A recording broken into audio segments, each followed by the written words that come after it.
I welcome all of you to the graduation ceremonies for the class of 2016, and I'm thankful you're able to attend and share in this memorable day.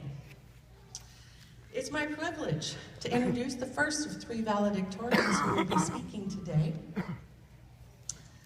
Miss Natasha Bronstein. Please give her a warm welcome.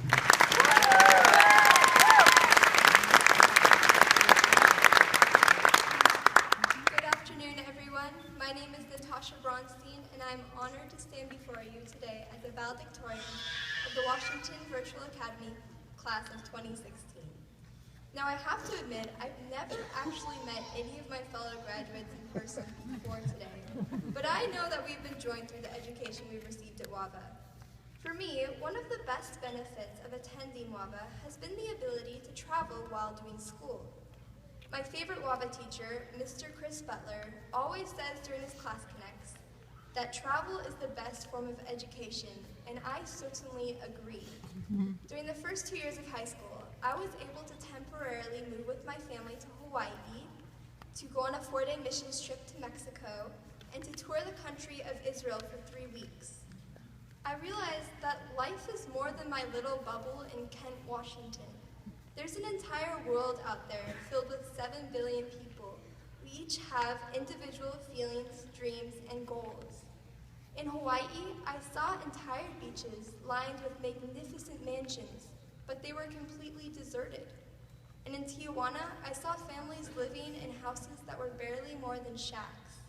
Today, I'd like to share with you 2 lessons I learned from my travels. The first is a lesson on the importance of giving. So when I went to Tijuana, Mexico, my team and I spent 4 days building a 22 by 11 foot house for a needy family.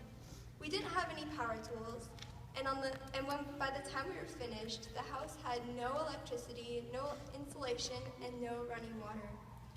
On the last day, the mother of the family took the afternoon off of work and cooked us an authentic Mexican meal.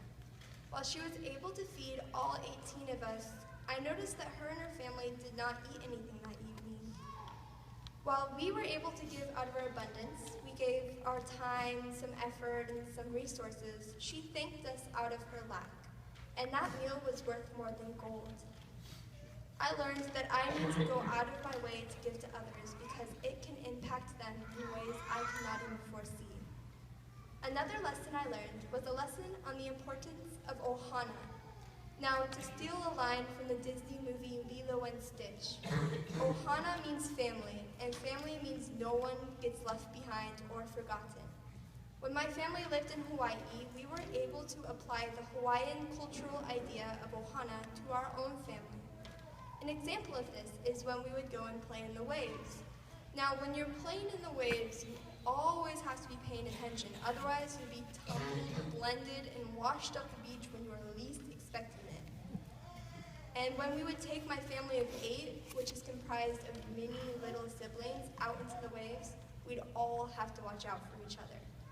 We taught my little sister Gabriella, who was 9 at the time, when she needed to duck under the waves and when it was safe to go over the top. And we also taught her that she always needed to be watching out for everyone around her to make sure that everyone was alert. When we would take my even younger siblings out there, we'd often have to hoist them up over the top of the wave as we took the brunt of the white water ourselves. This theme of sacrifice and of watching out for each other is something that my family not only applied to our wave adventures, but also to our family life as a whole. And I know that my ohana always has my back. So in conclusion, I encourage each of you to apply Mr. Butler's words to your lives. Travel, learn from your experiences. Let the world around you impact you in ways you never even knew were possible. I know that the lessons I have received from traveling have helped shape who I am today and continue to do so. Not only do each of us have the capacity to learn from our experiences, but we also have the capacity to do something about the state of the world around us. We don't just have to observe defaced mansions, but we can make an effort to build homes for those in need. We can help shape a world where, instead of slums filled with despair, we establish mansions of hope, and encourage those around us to meet their full potential. Thank you.